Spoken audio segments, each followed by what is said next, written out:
Hi friends, welcome to Rahul Sharma blog. मैं हूं आपका बिजनेस दोस्त राहुल शर्मा। और दोस्तों, आज की वीडियो में मैं आपको 6 इजी स्टेप्स बताने वाला हूं अपना ई कॉमर्स बिजनेस को स्टार्ट करने के। अब देखिए दोस्तों, आपको ना एन नंबर ऑफ वीडियोस मिल जाएंगे यूट्यूब पे जो आपको बता रहे हैं कि ई कॉमर्स बिजनेस इस तरीके से स्टार्ट करिए, ई कॉमर्स बिजनेस का फ्यूचर ये है। बट यहाँ पर आपको कोई भी ये नहीं बताने वाला कि ई कॉमर्स बिजनेस को स्टार्ट करने से पहले आपको कौन से मेजर स्टेप्स लेने चाहिए, कौन कौन सी चीज़ों पर, कौन कौन से पैरामीटर्स पे जिस भी प्लेटफॉर्म के साथ आप जुड़ रहे हैं उसको जज करना चाहिए, क्या गलतियां होती हैं जिसको आपको बहुत ज़्यादा ध्यान में रखना चाहिए। एंड दोस्तों, मैं आपको एक चीज़ बता दूं, ई कॉमर्स बिजनेस का फ्यूचर बहुत अच्छा है। ई कॉमर्स बिजनेस अगर आप कर रहे हैं तो आप एक अच्छा पैसा भी कमाएंगे एंड माइंड स्ट्रेस भी बहुत ज़्यादा नहीं है, मतलब अगर आप सही तरीके से कर रहे हैं तो आज की वीडियो में आपको 6 मेजर इजी टिप्स बताने वाला हूं जिनको आपको ई कॉमर्स बिजनेस स्टार्ट करने से पहले बहुत ज्यादा ध्यान में रखना है। इस वीडियो को एंड तक जरूर देखना, ये बहुत ज्यादा इंफॉर्मेटिव वीडियो होने वाला है। मैं आपको 6 ऐसे स्टेप्स बताने वाला हूं जो आप किसी भी मार्केट प्लेस के साथ जुड़ रहे हैं, Amazon, Flipkart, Myntra, ShopClues, home shop 18, नापतोल बाजार, किसी के भी साथ किसी पे भी आप सेलर अकाउंट क्रिएट करने से पहले इन सारे पैरामीटर्स को बहुत ज्यादा ध्यान में रखना। आपका ना माइंड खुल जाएगा इस वीडियो को देखने के बाद कि ई कॉमर्स बिजनेस में मेरे को किन किन चीजों को बहुत ज्यादा ध्यान में रखना चाहिए। देखिए दोस्तों, अगर आप किसी रास्ते पे चलने वाले हैं और अगर आपको पता है ना कि इस रास्ते में आगे ब्लॉक है, आगे वो रोड क्लोज है, तो डेफिनेटली आप उस रास्ते पे नहीं जाने वाले हैं। आप रास्ता चेंज करेंगे, मंजिल तक तो आप डेफिनेटली पहुंचेंगे बट आप रास्ता चेंज कर लेंगे। बट अगर आपको नहीं पता कि आगे क्या है, आगे रोड क्लोज है, आगे प्रॉब्लम है उस रास्ते में, तो आप वहां तक तो जाएंगे लेकिन आधे में पहुंचने के बाद आप निराश होंगे और फिर वापस घूम कर आएंगे तो आपको बहुत ज़्यादा टाइम भी खर्च हो जाएगा। तो मैं चाहता हूं कि इस वीडियो को देखने के बाद अगर आप ई कॉमर्स बिजनेस स्टार्ट करने वाले हैं तो आपका आगे से रास्ता ब्लॉकेज ना हो, आपको प्रॉब्लम ना आए, आपका टाइम वेस्ट ना हो। जितना टाइम उस बंद रास्ते में जाने में आप लगाएंगे ना, उतने समय में ही, उससे पहले में ही आप एक अच्छे मुकाम तक पहुंच जाएंगे। तो रास्ता सही होना चाहिए। इसीलिए आपको जो गलतियां होती हैं इस बिजनेस की, कौन कौन से पैरामीटर्स पे मार्केट प्लेस को जज करना है, वो सब आज की वीडियो में बताने वाला हूं। तो अगर आप ई कॉमर्स बिजनेस कर रहे हैं या करने वाले हैं तो आप इस चीज को बहुत ज्यादा ध्यान में रखिएगा। वीडियो को पूरा जरूर देखिएगा ताकि आपकी सारी डाउट्स, सारे कंप्लीट इंफॉर्मेशन आपको मिल पाए। तो चलते हैं सीधा वीडियो की तरफ। देखिए दोस्तों, ई कॉमर्स बिजनेस करने से पहले सबसे पहला स्टेप होता है कि आपको अपना प्रोडक्ट सेलेक्ट करना है कि आप एक्चुअल में बेचने क्या वाले हैं।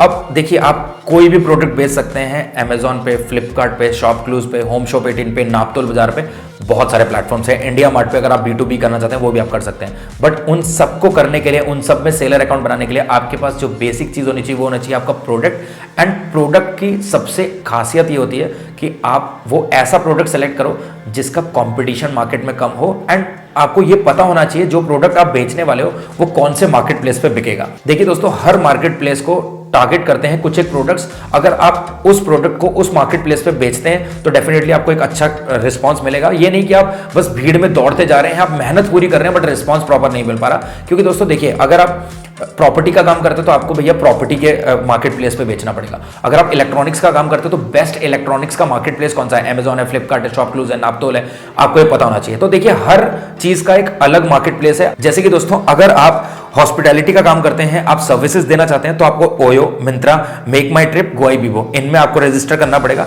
अगर आप फूड बिजनेस से रिलेटेड है, आप फूड का बिजनेस करना चाहते हैं ई कॉमर्स, तो आपको पता है इंडिया में सबसे ज्यादा क्या चलता है, स्विगी हो गया, जोमैटो हो गया, फूड क्लाउड हो गया, इनर शेफ हो गया। इन वेबसाइट्स पे, इन प्लेटफॉर्म्स पे आपको रजिस्टर करना पड़ेगा। इसके अलावा दोस्तों, अगर आप ई कॉमर्स में ट्रांसपोर्ट का बिजनेस करना चाहते हैं तो आपको पता होना चाहिए कि आपको कौन से प्लेटफॉर्म को टारगेट करना है। तो यहां पर आपको redbus.com हो गया, ईज माई ट्रिप हो गया, ITDC हो गया, मेक माई ट्रिप हो गया, यात्रा.com हो गया, यहां पर आपको रजिस्टर करना है। अगर आप प्रॉपर्टीज का काम करते हो तो हालांकि मैं प्रॉपर्टी वाली वीडियो में बता चुका हूं, जिस वीडियो में मैंने आपको बताया था कि आप जीरो इन्वेस्टमेंट में कैसे एक प्रॉपर्टी डीलर बन सकते हैं और अच्छा पैसा कमा सकते हैं। उस वीडियो में हालांकि मैं बता चुका था कि आपको किन प्लेटफॉर्म्स को टारगेट करना है। यहां पर दोस्तों, अगर आप प्रॉपर्टी का काम करते हो तो 99 एकड़ हो गया, मैजिक ब्रिक हो गया, रेंट मंत्रा हो गया, फ्लैटमेट्स हो गया, तो यहां पर आपको काम करना है, इन प्लेटफॉर्म्स पर रजिस्टर करना है। इसके अलावा दोस्तों, अगर आप अपैरल्स का काम करें, यानी कि अगर आप कपड़ों का बिजनेस करना चाहते हैं तो सबसे टॉप रैंकिंग होता है मिंत्रा पे आप काम कर सकते हैं, शॉपक्लूज पे काम कर सकते हैं, जबोंग में काम कर सकते हैं। साथ ही में दोस्तों, अगर आप इलेक्ट्रॉनिक आइटम्स में डील करते हैं, आपका कोई ऐसा प्रोडक्ट है जो इलेक्ट्रॉनिक आइटम से रिलेटेड है, तो आपको सबसे पहले सेलर अकाउंट बनाना चाहिए अमेजॉन में, होम शॉप 18 में, नापतोल बाजार में और इंडिया मार्ट में। तो दोस्तों, इस चीज से आपको ये पता चल जाएगा कि आपका जो प्रोडक्ट है आपको कौन से प्लेटफॉर्म पे सबसे पहले लिस्ट करना है। अब किसी भी मार्केट प्लेस में अपने प्रोडक्ट को लिस्ट करने से पहले आपको अपने प्रोडक्ट के कॉम्पिटिटर्स को वहां पर चेक करना है। वो कॉम्पिटिटर्स उस प्रोडक्ट को कितने प्राइस में बेच रहे हैं वो चेक करना है। इसके अलावा उस प्रोडक्ट के नीचे कमेंट्स क्या आ रहे हैं आपको वो भी चेक करना है। और सबसे इंपॉर्टेंट मार्केट प्लेस की स्ट्रेंथ चेक कर लो कि अब देखिए दोस्तों, मैंने आपको बता दिया है, आप अगर आंख बंद करके मेहनत करते जाएंगे, आप मेहनत बहुत कर रहे होंगे बट रिस्पॉन्स उतना नहीं मिल रहा होगा, जस्ट बिकॉज कि आप गलत प्लेटफॉर्म पे गलत चीज बेच रहे हैं। आपको जो चीज अमेजॉन पे बेचनी चाहिए आप उसको लिस्ट करके बैठे हुए फ्लिपकार्ट पे, शॉपक्लूज पे, होम शॉप 18 पे, नापतोल पे नहीं।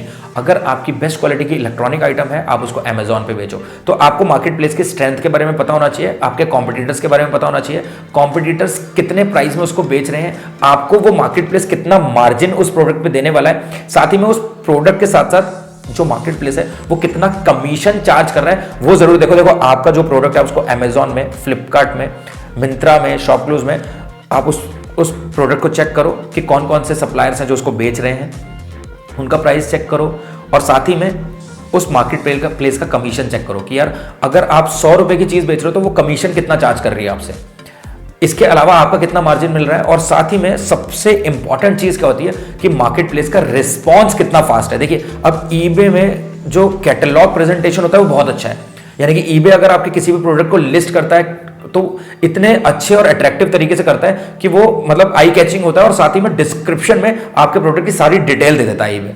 बट प्रॉब्लम क्या है ईबे में, उसका जो सपोर्ट सिस्टम है वो थोड़ा सा डगमगा जाता है, क्विक रिस्पॉन्स नहीं है, जिसकी वजह से कस्टमर हताश हो जाते हैं, परेशान हो जाते हैं और आपके प्रोडक्ट को खरीदने से पहले ही आउट हो जाते हैं। मतलब आपको सेल नहीं मिल पाएगी प्रॉपर। हो सकता है कि आपका प्रोडक्ट बहुत अच्छा हो बट ईबे के लो रिस्पॉन्स, इंस्टेंट रिस्पॉन्स ना करने की वजह से आपका प्रोडक्ट ना बिके।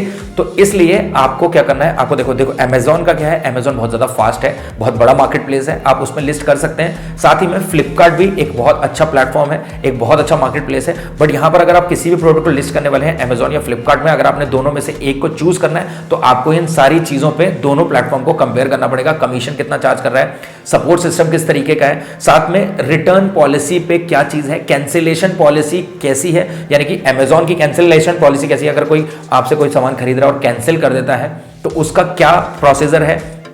इसके अलावा अमेजॉन और फ्लिपकार्ट को आपको कंपेयर करना, मैं सिर्फ दो को लेकर चल रहा हूं, आप अपने हिसाब से देख सकते हैं। अगर आपका भैया कोई अपैरल्स का बिजनेस है और आप मिंत्रा में कर रहे हैं तो आप मिंत्रा के साथ साथ शॉपक्लूज को, होम शॉप 18 को, नापतोल बाजार को, आप जिनमें अपने प्रोडक्ट को डालने वाले हैं, जिसमें आप शर्ट बेचते हैं, आप अपैरल्स में शर्ट का काम कर रहे हैं, सिर्फ आप शर्ट्स ही बेचते हैं, तो आप सारे प्लेटफॉर्म्स को जज करिए इन सारे पैरामीटर्स पे सिंपली। इसके अलावा आपको लॉजिस्टिक्स का देखना है कि भैया डिलीवरी का क्या प्रोसेस है जिस भी प्लेटफॉर्म के साथ मैं जुड़ रहा हूं। यानी कि अगर आप अमेजॉन में किसी प्रोडक्ट्स को बेच रहे हैं तो आपको ये देखना है कि डिलीवरी चार्जेस किस तरीके से ले रही है कंपनी, डिलीवरी में आपका भैया रिटर्न किस तरीके से होता है, और रिटर्न में कौन पे करता है, वो कस्टमर की जेब से जाएगा या आपकी जेब से कितना कट होगा, या फिर मार्केट प्लेस कुछ पे कर रहा है। देखिए कस्टमर की जेब से तो जाने नहीं वाला, क्योंकि आपको पता है आज की डेट में ई कॉमर्स पे बहुत ज़्यादा कंपटीशन है, क्योंकि प्लेटफॉर्म्स बहुत ज़्यादा हैं, बेचने वाले सप्लायर्स बहुत ज़्यादा हैं। तो अगर कोई कस्टमर आपके किसी भी प्रोडक्ट को कैंसिल करता है तो कस्टमर की जेब से तो भाई 0 रुपए जाने वाले हैं। होता क्या है कि आपकी जो शिपिंग कॉस्ट होती है ना, वो जो मार्केट प्लेस है वो आपसे चार्ज कर लेता है, चाहे आपका प्रोडक्ट बिके या कैंसिल होकर रिटर्न हो जाए। तो यहां पर आपको ये देखना है कि जब कैंसिलेशन या रिटर्न में किस तरीके की पॉलिसी है, और आपको यहां पर ये चीज़ चेक कर लेनी है कि किसकी पॉलिसी आपके लिए सही है। कुछ मार्केट प्लेस ऐसे हैं जहां पर वो आधा बियर करते हैं। अगर मान लीजिए आपकी शिपिंग कॉस्ट 50 रुपीज आई है तो मार्केट प्लेस वहां पर 25 देगा और 25 आपकी जेब से जाएगा, हालांकि आपका प्रोडक्ट बिका नहीं है वहां पर, ध्यान से समझिएगा, प्रोडक्ट रिटर्न हो गया है, कैंसिल हो गया है। लेकिन कुछ जगह पर क्या होता है, जो भैया आपने 200 रुपए का प्रोडक्ट बेचा, 50 रुपीज का उसका डिलीवरी चार्ज था और कस्टमर ने वो रिटर्न कर दिया, कैंसिल कर दिया, तो वो 50 रुपए आपके कट भी गए और वो 200 रुपए का प्रोडक्ट आपका वापस भी आ गया। तो यहां पर आपका नुकसान होता है। ई कॉमर्स बिजनेस में सबसे बड़ी दिक्कत यही होती है, तो आपको ये चीज जरूर चेक करनी है। इसके अलावा सबसे इंपॉर्टेंट चीज जो आपको चेक करनी है किसी भी मार्केट प्लेस में जुड़ने से पहले, अमेजॉन में, फ्लिपकार्ट में, शॉपक्लूज में, होम शॉप 18 में, नापतोल बाजार में, या इंडिया मार्ट पे, इनफैक्ट आप किसी पे भी जुड़ते हैं, आपको पेमेंट मैकेनिज्म बहुत अच्छे से समझ लेना है। यानी कि देखिए कुछ प्लेटफॉर्म ऐसे होते हैं जो 7 दिन में पेमेंट करते हैं, कुछ प्लेटफॉर्म ऐसे होते हैं जो 14 दिन में आपका पेमेंट रिलीज करते हैं, कुछ होते हैं जो मंथली बेसिस पे करते हैं। तो आपको ये समझ लेना है कि भैया मैं बिजनेस में नया घुसा हूं और मेरे को पैसे की जरूरत है, तो अगर कंपनी 7 दिन में पेमेंट को रिलीज कर देती है तो मैं अपना नया स्टॉक खरीद सकता हूं, मैं अपने बिजनेस को एक्सपैंड कर सकता हूं। बट अगर आपके पास एक महीने बाद पेमेंट आ रहा है, आपका बजट थोड़ा टाइट है, तो आपको दिक्कत हो सकती है। तो आपको देखना है कि आपके लिए कौन सा मार्केट प्लेस बेस्ट है और कौन सा पेमेंट मैकेनिज्म सही है। एंड लास्ट में दोस्तों सबसे इंपॉर्टेंट चीज, आपको एक काम बहुत जरूरी करना है। देखिए अगर आप ई कॉमर्स बिजनेस कर रहे हैं ना तो अपना एक गुरु बना लो। आप देखो कि ई कॉमर्स बिजनेस कौन पहले से कर रहा है, बहुत सारे लोग मिल जाएंगे आपको, आप उनको फॉलो करना शुरू कर दो। आपको यूट्यूब पे भी बहुत सारे लोग मिल जाएंगे जो ई कॉमर्स में अच्छा नाम कमा चुके हैं, फ्लिपकार्ट सेलर हैं या अमेजॉन सेलर हैं, तो आप उनको फॉलो करना शुरू कर दो। मैं कभी नहीं कहता कि सिर्फ यूट्यूब पे मेरे ही वीडियोस देखो, मेरे ही चैनल को फॉलो करो, आप डेफिनेटली उनको फॉलो करो। अगर आप ई कॉमर्स बिजनेस करना चाह रहे हो, वो स्पेशलिस्ट हैं, उनको फॉलो करके सारे लूप होल्स को पता करो। एंड सबसे अच्छी बात यह है कि आपको वहाँ पर बहुत ज़्यादा सीखने को मिलेगा। और साथ ही में आपको एक चीज़ बहुत ज़्यादा ध्यान में रखनी है, आप किसी भी मार्केट प्लेस से जुड़ रहे हैं, आपको मार्केट प्लेस के इनसाइट्स को ज़रूर चेक करना है। यानी कि देखिए, कुछ मार्केट प्लेस ऐसे होते हैं, यानी कि अमेजॉन, फ्लिपकार्ट, ऐसे कुछ होते हैं एप्लीकेशन जहाँ पर आपको ना प्रॉपरली बहुत ज़्यादा प्रोडक्ट को लिस्ट करने की फैसिलिटी नहीं मिलेगी। यानी कि वहाँ पर क्या होता है, कैपिंग लगी होती है कि आप 1000 प्रोडक्ट्स ही ऐड कर सकते हो, आप 600 प्रोडक्ट्स ही ऐड कर सकते हो, तो ये कैपिंग नहीं होनी चाहिए। आप ये चीज़ ध्यान में रखो और इस पे ज़रूर से ज़रूर मार्केट प्लेस को जज कर लो। अभी आपको लगेगा कि यार ठीक है, ये अमेजॉन मेरे को 100 प्रोडक्ट, जस्ट एन एग्जांपल, आपको लगेगा कि यार अमेजॉन मेरे को 200 प्रोडक्ट लिस्ट करने का ऑप्शन दे रहा है, तो मैं तो यार 10-12 प्रोडक्ट बेचने वाला हूँ। देखो, कुछ पता नहीं होता कि कौन सा प्रोडक्ट आपका रॉकेट की तरह बिकने लगेगा, और जब रॉकेट की तरह बिकेगा आपको अपने बिजनेस को एक्सपैंड करना पड़ेगा, और हो सकता है फिर आपके भैया 10 से 20, 20 से 50 और 50 से 100 और 100 से 200 प्रोडक्ट होते हुए टाइम ना लगे। तो वहां पर वो कैपिंग आपको दिक्कत करने वाली है फ्यूचर बेसिस पे। तो लॉन्ग टर्म के लिए सोच के चलो। तो यहाँ पर जो दूसरी चीज़ आपको चेक करनी है वो ये है कि आपको ये चेक करना है कि जो मार्केट प्लेस है वो इस तरीके की रिस्ट्रिक्शन तो नहीं लगा रहा कि किसी प्रोडक्ट को आप स्पेसिफिक स्टेट, स्पेसिफिक रीजन में बेच सकते हो। ऐसा होता है, ऐसा काफ़ी सारे मार्केट प्लेस हैं जहाँ पर वो कुछ प्रोडक्ट्स को एक स्पेसिफिक जो एरियाज हैं, स्पेसिफिक स्टेट्स हैं, उन्हीं में बेचने के लिए अलाउ करता है। तो ये सारे रेस्ट्रिक्शंस नहीं होने चाहिए। एंड किसी भी मार्केट प्लेस को जुड़ने से पहले इन सारी चीज़ों को आप कंफर्म कर लो, चेक कर लो, एंड अपना गुरु बनाकर उनसे पूछो, और सारी चीज़ों को चेक करने के बाद ही अपने प्रोडक्ट को किसी भी मार्केट प्लेस पे आप सेल आउट करने की कोशिश करो। ये नहीं कि आपने भैया थोड़ा बहुत ध्यान दिया, आपने मतलब बिना कुछ सोचे समझे ही प्रोडक्ट सेलेक्ट करा और लिस्ट कर दिया, और उसके पीछे आप बहुत मेहनत करें। मुझे पता है जब कोई भी इंसान अपना बिजनेस शुरू करता है तो बहुत मेहनत करता है, बट मैं ये नहीं चाहता कि आपकी मेहनत व्यर्थ जाए, बस इसलिए मैंने इस वीडियो को बनाया था। तो आप अपने सही प्रोडक्ट को सही प्लेटफॉर्म पे बेचो, और मतलब जितनी मेहनत आप कर रहे हो उतना ही रिस्पांस भी आपको मिले। बस इसलिए आप ये सारे पैरामीटर्स पे जज करने के बाद अपने प्रोडक्ट को मार्केट प्लेस में सेलर अकाउंट बनाकर लिस्ट करो। तो दोस्तों, आज की वीडियो में सिर्फ इतना ही। उम्मीद करता हूँ आपको वीडियो पसंद आया होगा। अगर आपको वीडियो पसंद आया तो मेहरबानी करके वीडियो को लाइक जरूर करिएगा, और अगर आप चैनल पर नए हैं, पहली बार मेरी वीडियो को देख रहे हैं, तो चैनल को सब्सक्राइब करके बेल आइकन जरूर दबाइएगा। एंड काफी सारे बिजनेस वीडियोस पड़े हैं, आप उनको भी चेकआउट कर सकते हैं। मिलते हैं दोस्तों नेक्स्ट वीडियो में, तब तक के लिए जय हिंद, जय भारत।